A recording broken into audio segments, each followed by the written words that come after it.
You're listening to an iHeart podcast. She's seen Encanto more times than she can count. And she can count to 10. She mentioned Mirabel in every conversation. But the moment she actually met Mirabel, she was speechless. That's pura magia. Find yours at Walt Disney World Resort. 5 years, 10 months, and 2 days. That's how long it took to grow the 38 inches to ride on Cali River Rapids. But the moment the wait finally ended, that was pura magia. Discover it at Walt Disney World Resort. This season, let your shoes do the talking. Designer Shoe Warehouse is packed with fresh styles that speak to your whole vibe without saying a word. From cool sneakers that look good with everything, to easy sandals you'll want to wear on repeat, DSW has you covered. Find a shoe for every you from the brands you love, like Birkenstock, Nike, Adidas, New Balance, and more. Head to your DSW store or visit dsw.com today.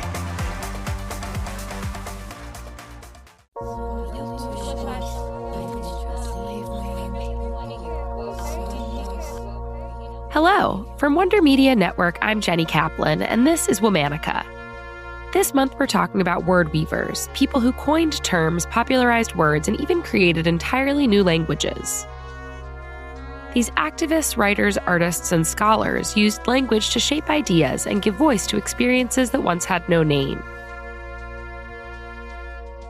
Imagine a movie theater in early 1970s London. The lights dim and the projector hums. The film starts and an actress slinks onto the screen. She's beautiful, sexy, the pinnacle of femininity. The camera slowly pans up her voluptuous frame.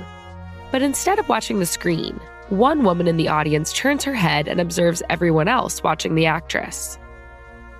Today's Womanican revealed these cinematic moments for what they really are. Please welcome Laura Mulvey, the woman who coined the term the male gaze. Laura was born in 1941 in Oxford, England. At 6 years old, she sat down to watch her first film.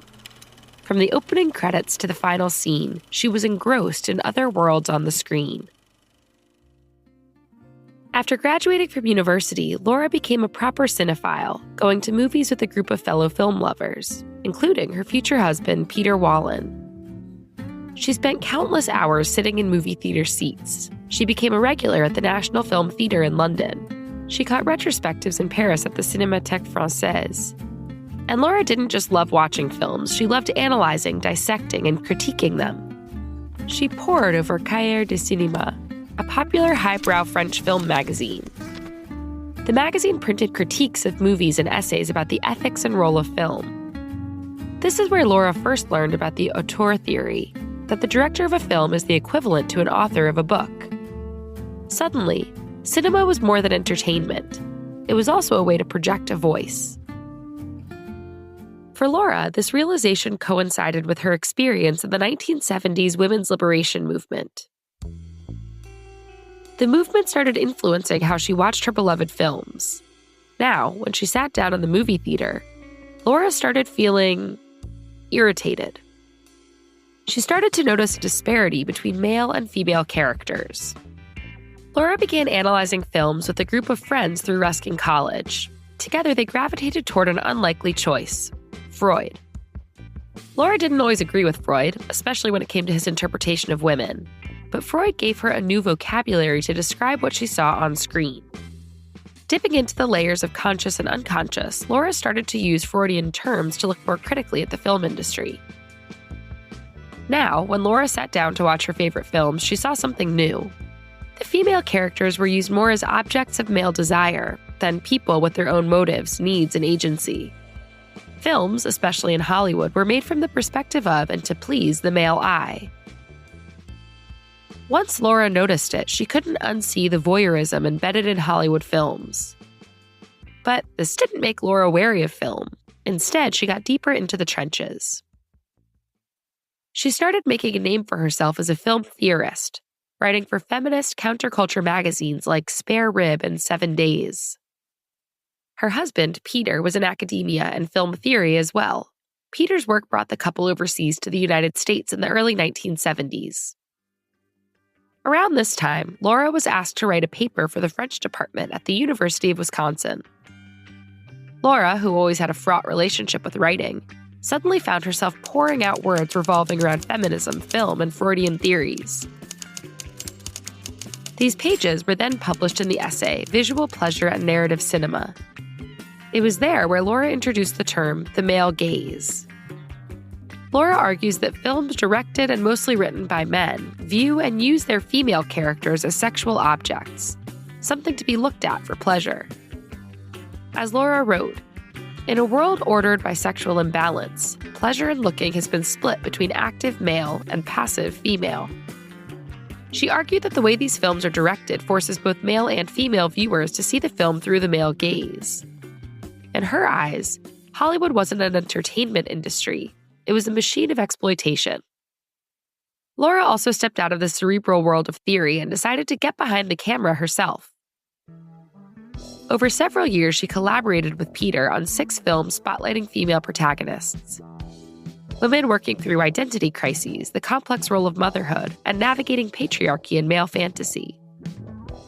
For these films, Laura used avant-garde camera techniques and played with point of view. They were not widely screened and tended to have limited runs due to their unconventional structure. Laura and Peter stopped making films in the mid-1980s amidst a larger cultural shift. The women's movement of the 1970s had given rise to 80s conservatism under Margaret Thatcher and Ronald Reagan. Laura was saddened that cinema might not change the world the way she'd anticipated. Laura and Peter divorced in 1993. This year, 2025, marks the 50th anniversary of Laura coining the male gaze. Since then, the term has stepped off the screen and been applied to many facets of the female experience, both within and outside of cinema. Laura has said she's disappointed that the term is still relevant. When she sat down to write all those years ago, she thought the term would fade. Yet, it remains relevant to this day. Now in her 80s, Laura is still teaching film and media at Birkbeck, University of London. All month, we're talking about word weavers. For more information, find us on Facebook and Instagram at Womanica Podcast. Special thanks to Liz Kaplan, my favorite sister and co-creator. Talk to you tomorrow. We finally switched to T-Mobile because with them, we can be connected here and there. Dad, the cousins in Mexico have a surprise for you. Listos todos. Una, dos. And enjoy the gift of staying connected. Switch and start saving today. Get 4 Samsung Galaxy S25 phones with Galaxy AI on us and 4 lines for just $25 per line. Plus, nonstop talk, text, and data between U.S. and Mexico. Visit a store, T-Mobile.com, or call 1-800-T-Mobile. 1-800-T-Mobile. See details at T-Mobile.com.